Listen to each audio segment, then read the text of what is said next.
Physique-chimie au brevet septembre 2017, Polynésie française. Saut à ski.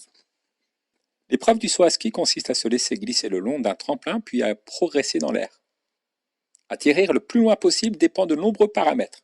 L'énergie, la vitesse, le poids, sans oublier la réglementation.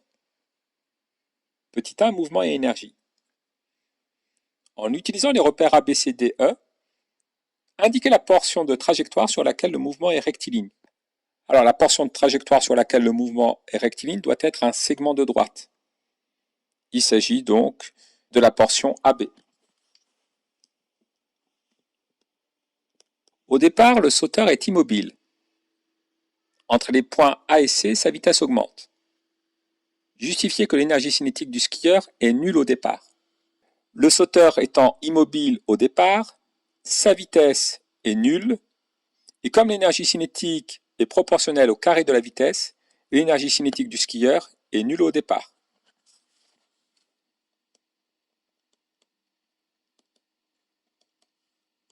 Au départ, le skieur est immobile, donc sa vitesse est nulle. Elle vaut 0 mètres par seconde. Son énergie cinétique vaut alors 1,5 multiplié par la masse du skieur multiplié par la vitesse du skieur élevée au carré. Comme la vitesse du skieur est égale à 0, l'énergie cinétique est égale à 0 joule.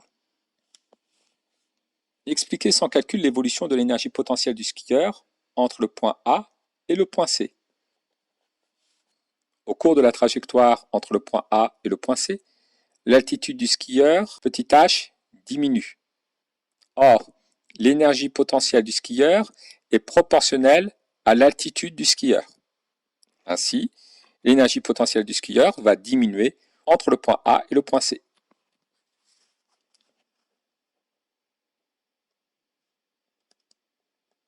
L'altitude petit h du skieur diminue entre A et C. Comme l'énergie potentielle du skieur vaut m fois g fois h, on en déduit que l'énergie potentielle du skieur diminue, car m fois g est constante.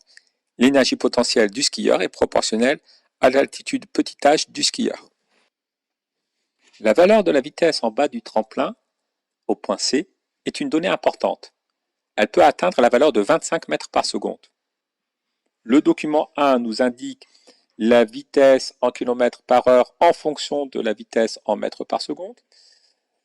Ce document va nous permettre de faire la conversion de la vitesse des mètres par seconde en km par heure et des km par heure en mètres par seconde. Le document numéro 2 indique quelques vitesses caractéristiques lors de la marche, lorsqu'on prend le scooter, la voiture ou le train. En utilisant les documents 1 et 2, indiquez à quel autre mode de déplacement correspond cette valeur de la vitesse. Expliquez la démarche en quelques phrases. La vitesse au point C peut atteindre la valeur de 25 mètres par seconde. À l'aide du document 1, nous allons convertir 25 mètres par seconde en km par heure. Nous lisons l'ordonnée du point de la droite qui a pour abscisse 25 mètres par seconde. Le point de la droite ayant pour abscisse 25 mètres par seconde a pour ordonnée 90 km par heure. Ainsi, la vitesse du skieur au point C correspond, d'après le document 2, à la vitesse caractéristique d'une voiture.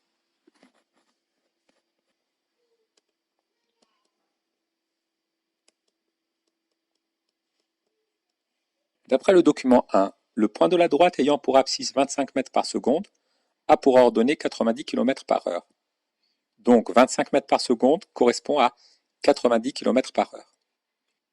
La vitesse du skieur au point C atteint la vitesse caractéristique d'une voiture, d'après le document numéro 2. Être prêt pour le jour J. Après des mois d'entraînement, Arthur et Louis, deux jeunes espoirs du saut à ski français, sont prêts à concourir pour la future Coupe du Monde. L'absorption de sucre est importante lors de la préparation des sportifs. Le sucre commercial a pour formule C12H22O11. L'organisme le transforme en glucose de formule C6H12O6. Indiquez en apportant un argument si la transformation dans l'organisme est de nature chimique ou physique. La formule chimique du sucre commercial, C12H22O11, est différente de la formule chimique du glucose, C6H12O6.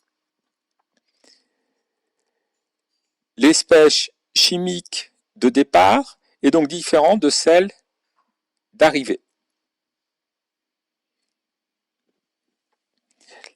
Il y a eu redistribution des atomes. Il s'agit donc d'une transformation chimique. Si la transformation avait été de nature physique, la formule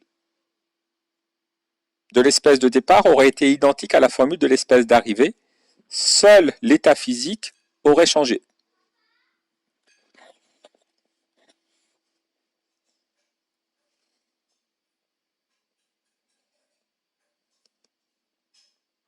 L'espèce de départ C12H22O11, qu'on appelle réactif, est différente de celle d'arrivée C6H12O6, qu'on appelle produit, car elles n'ont pas les mêmes formules brutes. Il y a eu redistribution des atomes, il s'agit d'une transformation chimique. La réglementation sur le poids minimal. Afin de préserver la santé des sauteurs, tenter d'être toujours plus léger, la Fédération internationale de ski a introduit en septembre 2004 une nouvelle réglementation dont un extrait figure sur le document 3. En application à cette réglementation, les juges ont interdit à l'un des deux jeunes espoirs français de participer à la première épreuve. À l'aide des documents 3 et 4, identifier le sauteur pénalisé, préciser la démarche. Pour mémoire, un objet de masse 1 kg a un poids de 9,8 Newton. D'après l'extrait de la réglementation de la Fédération internationale de ski, la valeur minimale du poids du skieur à respecter est fonction de sa taille. Le document 4 nous donne les résultats des mesures effectuées par les juges avant l'épreuve. Louis mesure 180 cm, il a une masse de 68,1 kg, son poids ne doit pas dépasser 666 Newton. Calculons le poids de Louis.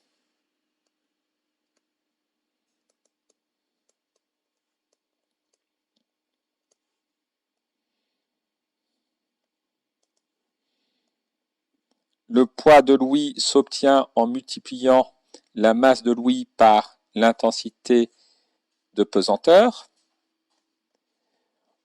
On nous rappelle que la masse d'1 kg correspond à un poids de 9,8 Newton. Donc pour passer de la masse au poids, il faut multiplier par 9,8. L'intensité de pesanteur vaut 9,8 Newton par kilogramme. La masse doit être exprimée en kilogrammes. Louis pèse 68,1.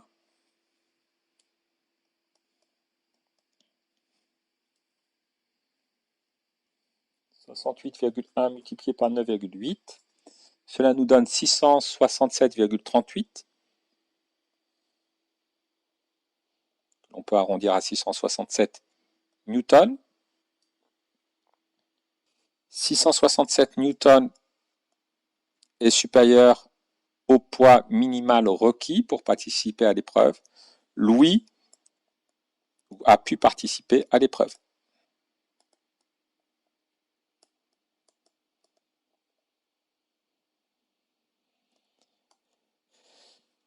Adoptons le même raisonnement pour Arthur. Arthur, qui mesure 170 cm, pèse 60,8 kg. Il ne doit pas dépasser 598 newtons.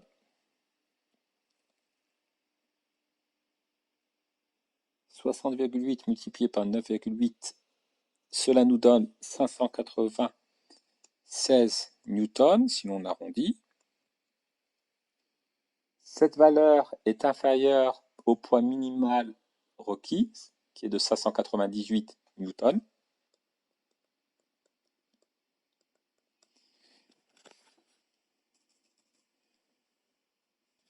Arthur n'a pas le poids requis pour participer à l'épreuve.